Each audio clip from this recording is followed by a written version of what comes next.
Bienvenidos de nuevo a este tercer video de una serie de discusiones que hemos venido teniendo con relación a temáticas inherentes a la inteligencia artificial. Y en el video de discusión de hoy vamos a hablar sobre la regulación de la inteligencia artificial en investigación y vamos a explorar para ello innovaciones recientes y los retos que enfrenta esa regulación.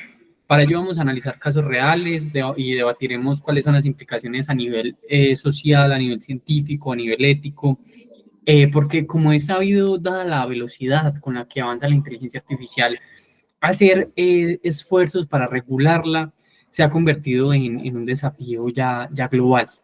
Desde sistemas que realmente pues como que generan descubrimientos científicos hasta otro tipo de algoritmos que pueden sesgar los resultados de la investigación, pues va a ser necesario establecer reglas claras.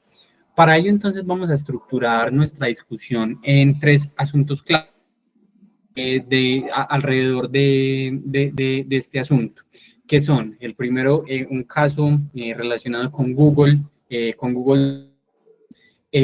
segundo es un caso relacionado en la escritura de artículos científicos. El tercero es el uso de la inteligencia artificial para relaciones y detectar plagio. Entonces, nos gustaría comenzar primero discutiendo este primer caso sobre Google DeepMind y el descubrimiento de nuevas proteínas. Jonathan, ¿qué nos puedes decir respecto a ello?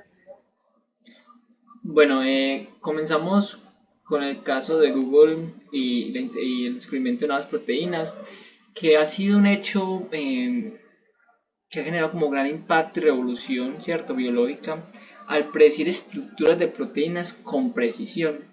Y esto ha acelerado las investigaciones médicas a niveles nunca antes vistos, permitiendo avances en el diseño de fármacos, ¿cierto? Sin embargo, como que este tipo de inteligencia artificial también plantea una interrogante que es importante atender en términos de la comunidad médica y para nosotros que somos consumidores de algunos fármacos, y es qué pasa si un descubrimiento importante queda en manos de empresas privadas. Debería existir una regulación para que estos hallazgos sean accesibles de manera global, o qué se puede hacer en este caso. No sé, Daniel, tú si estarías, ¿cuál es tu posición, mejor dicho, respecto a este caso en particular? Yo creo que la innovación y la regulación son dos conceptos que realmente no necesariamente se llevan de la mano. Por lo tanto, al menos en este caso, estoy un poco en contra de esa regulación, que puede ser un freno a la innovación, ponerle de acciones al avance científico, lo que a la larga pues lo va a ralentizar. Independientemente de que este avance científico se desarrolle por empresas privadas, se desarrolle por particulares o por empresas de carácter público, el regularlo no creo que sea la mejor decisión. Aparte de eso, lo que ya hemos hablado en uno de estos videos, y es, bueno, cuando regulamos, ¿quién regula? ¿Cierto? ¿Quién es esa persona que define las reglas? Y sabemos que la inteligencia artificial está avanzando tan rápido que una regulación puede quedar obsoleta incluso antes de entrar en vigor, ¿cierto?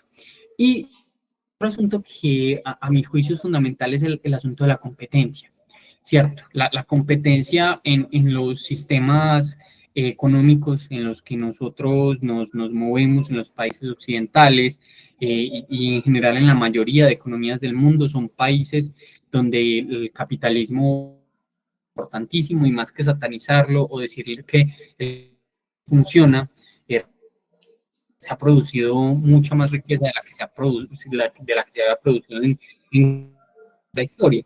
Y las características que tienen este tipo de sistemas es que la competencia es clave. Entonces, si un país, por ejemplo, regula muchísimo la inteligencia artificial en investigación, otros podrían, bueno, allí están regulando, pero aquí no. Entonces, pueden migrar las empresas a esos países donde hay menos regulación y esos países aprovecharse, liderar el desarrollo y de cierta manera cambiar el equilibrio económico y dejar rezagado a las personas que viven en países donde hay estas restricciones un poco más complejas. Bien, Daniel, pues por mi parte comparto algunas ideas que tiene, sin embargo, en términos de las competencias o ese, digamos, querer competir con otras entidades, sí estoy como un poco a favor de la regulación, y me explico con ese argumento. Eh, si la IA en investigación no se regula de una forma estructurada, grandes empresas como que podrían monopolizar los grandes descubrimientos científicos y limitar el acceso a la información crucial para la humanidad. A lo que voy es que podemos pensar, por ejemplo, en términos del COVID, que fue algo que al principio se intentó por diferentes naciones tratar de encontrar una cura contra la enfermedad, que al final lo que logró fue como decir que había unas vacunas mejor que otras, y eso claramente traía como una idea, digamos, de dinero y demás por debajo, pero lo que voy es que esos grandes hechos científicos que al final contribuyen a la humanidad en general no deberían solamente lucrar a un grupo en particular, ¿cierto? Entonces quizás ahí estoy a favor de la regulación para no crear estos monopolios. Por otro lado, creo que debe haber una seguridad y control en los datos. Creo que es un argumento que hemos escuchado ya bastante a partir de las discusiones que hemos tenido. Y es sobre todo que el uso de la IA en biotecnología implica riesgos, ¿cierto? Riesgos como el uso indebido de datos genéricos o la aplicación en armas biológicas, en fin, ¿cierto? Esa regulación tiene que ser clave para evitar todo este tipo de sesgos. Y por último, que hay un tema de la ética en la investigación, es que la IA debe seguir principios éticos en esa investigación, ¿cierto? Regulando como su uso, sobre todo para que se evite desarrollar tecnologías sin supervisión que puedan tener consecuencias imprevistas. Aunque también reconozco entre los argumentos que ya hemos tenido en otros videos sobre que esos errores también son susceptibles de mejorarse y que no necesariamente el uso de inteligencia artificial implica un mal diseño de algoritmo, demás, ¿cierto? Entonces, digamos que por estas razones me encuentro un poco más a favor de la regulación. Bueno, dejando como ese caso de lado, si quieres podemos pasar al caso número 2, por favor. Ok, sí. El segundo caso es el que mencionábamos con ChatGPT en la escritura de artículos científicos. Bueno, no solamente ChatGPT, sino otros Large Language Models se han utilizado para esto. Y entonces lo que ha resultado es que varias revistas académicas han prohibido de forma categórica el uso de inteligencia artificial para escribir esas investigaciones. Entonces, por ejemplo, en una de las revistas más prestigiosas del mundo, que es Nature, un artículo publicado recientemente mostró que los estudios habían sido escritos parcialmente con inteligencia artificial sin que sus revisores lo detectaran. Y entonces se plantea con este asunto como el dilema. ¿Deberíamos permitir que la IA ayude en la investigación o corremos el riesgo de generar ciencias sin fundamentos, un poco a la luz de lo que tú decías? A mí me gustaría comenzar pues como mencionando que realmente continúo allí con el asunto del argumento en contra de esa regulación, porque realmente cuando nosotros nos movemos en un campo académico, en la medida en que vamos conversando con más colegas, nos damos cuenta de que muchos colegas utilizan ChatGPT Plus o utilizan Cloud Sonnet. Es decir, ya comienza a ser parte del kit de herramientas de los académicos, como lo era el Mendeley y el Zotero hace entre 5 y 10 años, como ya comenzaron a hacerlo los gestores de datos, como, bueno, lo son hace mucho, como Atlas T. Ya ahora es el ChatGPT o en general un modelo de lenguaje que hace parte de ese asunto. Y a la larga no vamos a evitar que todas las personas utilicen inteligencia artificial, y de hecho evitarlo a mi juicio sería desperdiciar muchas posibilidades. Si nosotros lo utilizamos de forma adecuada, la inteligencia artificial antes nos puede ayudar a optimizar la redacción, lo cual puede hacer que sean mucho más claros como planteamos las ideas, y eso tiene, yo creo que un plus para los investigadores que no somos nativos del uso del habla inglesa, porque la mayoría de revistas de alto impacto están publicadas en inglés.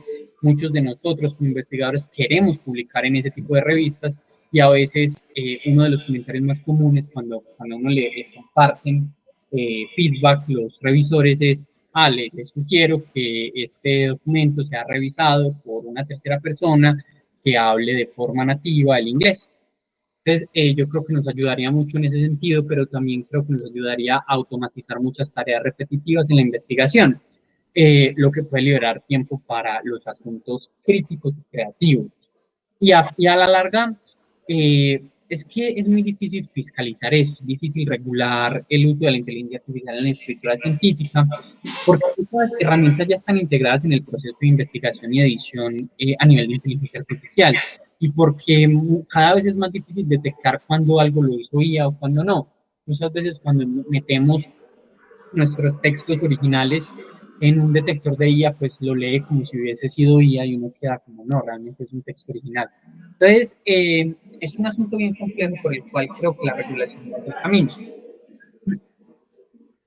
Bien, Daniel, respecto a lo que mencionas, estoy de acuerdo con varios de los argumentos que planteas en términos de que la inteligencia artificial se está volviendo una herramienta más para los procesos de investigación y que al final la agilidad que brinda es enorme en términos de los procesos de cómo se hacían antes de la inteligencia artificial, sea para analizar grandes volúmenes de información o bien incluso para hacer, por ejemplo, mejoras en la redacción, o también por lo decías en términos de la traducción, que incluso le ahorran unos costos que primero le tocaba pagar a ciertas personas para poder, digamos, que le revisara el estilo, pero ahora tienes una inteligencia artificial que te puede hacer una revisión, si bien no la más precisa, pero al menos te da sugerencias que quizás en un principio no fueran del todo claras. Entonces, comprendo algunos argumentos, sin embargo, también digamos que estoy un poco a favor de ciertas regulaciones. Por ejemplo, considero que el uso de la inteligencia artificial allí, una parte importante es esto de detectar sesgos en los datos. Me refiero a que quizás la gente hoy en día dice que sí, la inteligencia artificial es muy buena y podemos usarla de manera que nos agilice mucho los procesos de investigación. Sin embargo, creo que también deberían ser muy conscientes de una instrucción, una formación en cómo usar la inteligencia artificial o mínimamente en cómo crear un prompt o cómo entrenar la inteligencia artificial para así evitar los sesgos. A lo que voy es que no desmerito el uso de ella porque también me parece importante, una herramienta valiosa en la actualidad, pero que también debe esa persona que la va a usar tener cierto conocimiento de la misma para evitar esos sesgos. Entonces los sesgos que más se mencionan son que cómo entrenar a la inteligencia artificial, ¿cierto? Qué datos se le están dando, que no sean datos erróneos, cómo se están adjuntando los documentos, bajo qué orientaciones, ¿cierto? Cómo todo esto puede afectar a la calidad de la investigación. Y por otro lado, pues asimismo, como evitar la desinformación, ¿cierto? Que puede ser algo que ocurra con el uso de inteligencia artificial, porque a partir de un sesgo, y si uno no corrige ese sesgo en el algoritmo, pues se pueden producir otras ideas o afirmaciones o conclusiones que no son realmente válidas. Ahora, estoy hablando en términos del campo de la educación, pero quizás en un ensayo o en una investigación, por ejemplo, clínica o de más alto impacto, podría ser algo riesgoso, incluso en términos de la vida. Entonces, creo que dependiendo del campo, tiene que ser una regulación mucho más alta. Y por otro lado, pues se habla como de preservar un poco la integridad académica, que es como esa idea de que tú decías de que quizás hay que darle mucho más atributo o que la inteligencia artificial al final no va a sustituir la creatividad del ser humano y por lo tanto pues es necesario también que en ocasiones las personas no todo lo hagan con inteligencia artificial, sino que hay ciertas acciones que tienen que ser ideas propias del investigador, ¿cierto? Creo que ahí cerraría mi intervención y bueno, creo que podemos pasar al caso número 3. Sí, allí, este caso número 3 es quizás un poco similar porque es lo que hablábamos de la inteligencia artificial utilizada para revisar investigaciones y para detectar plagio, ¿cierto? Entonces, digamos que respecto a esto, herramientas clásicas como Turnitin, que han estado, digamos, como accesibles para los profesores, los académicos hace mucho tiempo, ya integran inteligencia artificial, eh, y eso ha generado quizás algunos inconvenientes. ¿Por qué? Algunas universidades ya han comenzado a reportar un asunto importante, es el asunto de los falsos positivos. ¿Cómo así? Resulta que comienzan a penalizar a estudiantes o a penalizar a académicos porque su contenido es ilegítimo, cuando realmente al hacer una revisión más profunda es contenido legítimo. Eh, Eso entonces ha llevado a muchas personas a, disculpen, a cuestionar la confiabilidad de esas herramientas y a cuestionarse si deberían ser reguladas. Respecto a eso, hay como tres argumentos clave a favor de esa regulación de estas herramientas de detección de plagio, que son el de evitar las decisiones erróneas, es decir, si una inteligencia artificial está mal entrenada y detecta plagio donde no lo hay, eso está haciendo proceso de afectar la reputación de un investigador o una investigadora de forma injusta. Y luego, aunque haya una rectificación, sabemos que es bien complejo cuando este tipo de situaciones suceden, volver a ganar la confianza de toda la comunidad académica. Otro asunto allí que es problemático es que muchas herramientas que tienen este proceso de detección de plagio, lo que hacen es almacenar información de datos y metadatos de los documentos que analizan, que es privada. Y eso, de cierta manera, podría comprometer los datos sensibles que uno ponga allí. Y finalmente, es que, ¿cuáles son los criterios? ¿Cierto? Si no existe una regulación para estos softwares, no tenemos la posibilidad de tener unos criterios estandarizados. Entonces, cada universidad, cada institución define sus propios parámetros y eso va a generar luego desigualdad en los criterios de evaluación académica y bueno. Entonces, a la larga, podría ser más útil simplemente hacer una regulación clara y precisa de este tipo de programas. Ahora bien, entiendo que tu posición en contra ya ahora de la regulación de esos programas es un poco más contraria. Me gustaría escuchar por qué. Sí, en efecto, como lo hemos venido discutiendo en otros videos, también mi posición sigue como siendo más a favor, bueno, no a favor, sino en este caso sí me tiro un poco más en contra de la regulación del uso de inteligencia artificial para la detención de plagio, y es como basado en dos argumentos principalmente y uno que creo que puede ser considerado como auxiliar. El primero es para mejorar la transparencia en la investigación. Con eso me refiero a que las herramientas de la detección de plagio pueden de alguna manera reducir la mala praxis académica, ¿cierto? Mejorando la credibilidad, ¿cierto?, de la ciencia o los autores. Con eso me refiero a que en ocasiones uno mira que hay publicaciones que quizás la propuesta metodológica no es la mejor para el tipo de estudio, o bien la redacción, o bien cómo se expresan las ideas, o en otras palabras, hay artículos que quizás uno dice que sí son susceptibles de mejora y que quizás no pasaron por un proceso de evaluación por pares robusto y riguroso.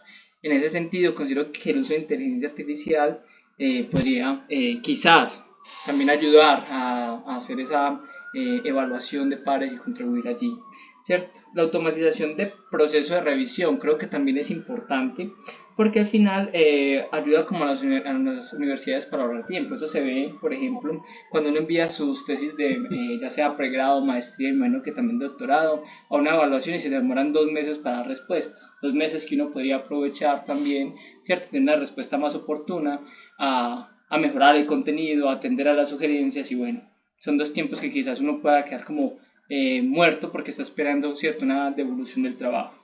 Y por último, pues es esa capacidad de mejorar de los algoritmos. En vez de, pues, de prohibir, yo creo que si mejoramos el entrenamiento de la IA, como he mencionado, y que creo que es un punto clave acá, que muchos de los argumentos giran en torno a los sesgos que puede generar la inteligencia artificial, creo que también un entrenamiento adecuado de los algoritmos puede, si bien no decir que va a ser nulo la posibilidad de un sesgo, es disminuirlo lo máximo posible. Entonces yo creo que esos serían mis 3 argumentos por los cuales también estoy en contra. Yo creo que como hemos podido notar a lo largo de no solo de este video, sino de los 3 videos que hemos tenido la oportunidad, en los que hemos tenido la oportunidad de discutir, vemos que la inteligencia artificial es como dirían algunos, un paraíso complejo, como la universidad. Es decir, tenemos grandes oportunidades para desarrollar procesos del intelecto humano y que resuelven problemas reales de manera muy clara, pero también tenemos muchos desafíos a la hora de entender cuál va a ser la forma más eficiente de usarlos. Entonces, vimos que su uso se da en la biotecnología, en la escritura científica, en la detección de plagio, y ahí hay como que hacer malabares entre la innovación y mantener algunos estándares éticos. Es un desafío difícil. Si se hace de forma estricta, limitamos el progreso. Si no regulamos en absoluto, podrían surgir riesgos. Entonces, respecto a ello, es muy importante que desde la comunidad académica continuemos pensándonos estos asuntos, conceptualizándolos, discutiéndolos, y esa es la invitación con esta serie de videos, que ustedes, colegas, profesores, pues puedan poner allí de manifiesto cuáles son sus ideas y que con base en ello generemos discusión académica respetuosa y constructiva. Les agradecemos por escucharnos en esta serie de videos y esperamos poder vernos, escucharnos y discutir en otro tipo de espacios. Muchas gracias, Daniel, y muchas gracias a todas las personas que nos ven.